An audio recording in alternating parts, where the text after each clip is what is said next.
Indonesia Bertauhid TV.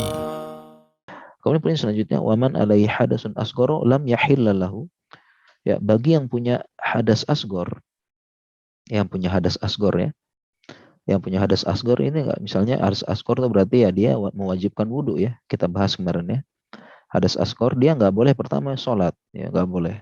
Yang kedua, wala ayyatufa bil bait. Dia tidak boleh tawaf. Ya, dilanjut ya.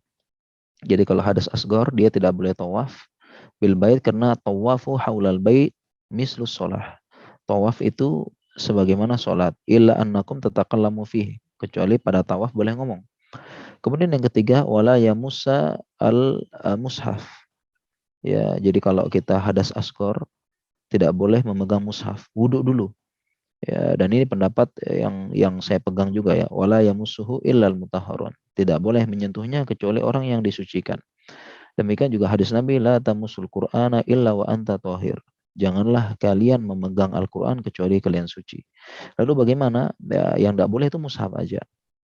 Mushaf. Ya, mushaf ya. Kalau memang mushaf itu berarti yang Al-Quran tanpa terjemah. Lalu bagaimana kalau mau pindahin ya tinggal kita alas ya, pakai kain, pakai kertas dan sebagainya. Wallahu taala alam. Kemudian poin selanjutnya, wa yazidu man alaihi hadasun akbar. Nah, kalau hadas akbar ya, habis junub gitu ya. Yang nggak boleh ini tambahannya. Annahu la yaqra'a syai'an minal Qur'an. Tidak boleh membaca Al-Qur'an sedikit pun. Jadi kalau junub nggak boleh baca Al-Qur'an sedikit pun. Seperti itu. Ya.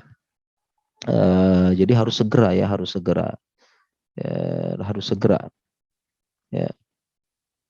Karena ada hadisnya anak Nabi SAW karena la yahjubuhu an qiraatil Qur'an syai'un illa ayakuna junuban. Nabi SAW tidak melarang membaca Al-Quran kecuali junub.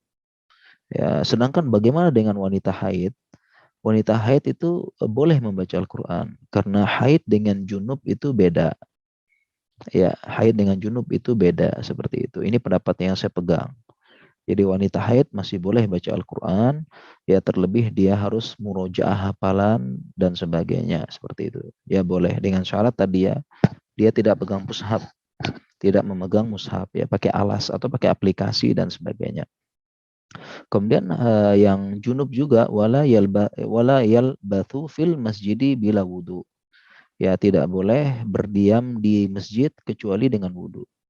Ya jadi kalau dia junub, ya, wanita yang haid juga sama, dia boleh ikut kajian di masjid walaupun haid, ya, syaratnya dia wudhu. Ya, dan sebagian ulama juga mengatakan kalau berdiam lama di masjid, kalau sekedar lewat nggak apa-apa. Ya intinya wudhu dulu ya. Jadi boleh perempuan yang haid itu duduk di masjid, kajian, asalkan menjaga, ya pakai pembalut dan berwudhu. Dia boleh ikut kajian di masjid. Ya Allah Ta'ala ini pendapat yang saya pegang. Seperti itu. Ya pendapat yang saya pegang. Seperti itu ya.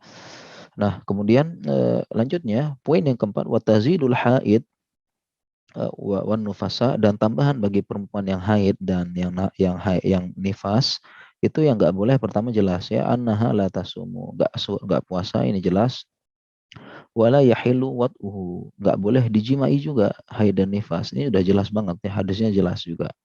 Kemudian wala tolak ya, tidak boleh ditalak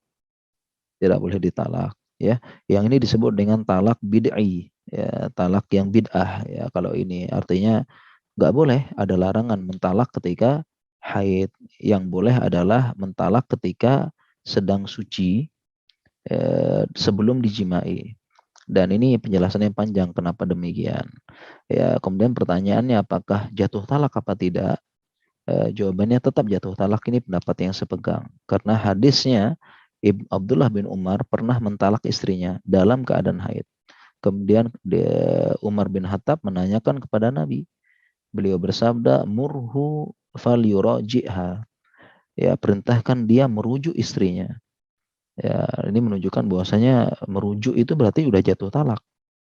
Ya, udah jatuh talak, hanya saja ada larangannya, dan ini hikmahnya adalah supaya laki-laki itu menahan diri, tidak sembarangan mentalak ya.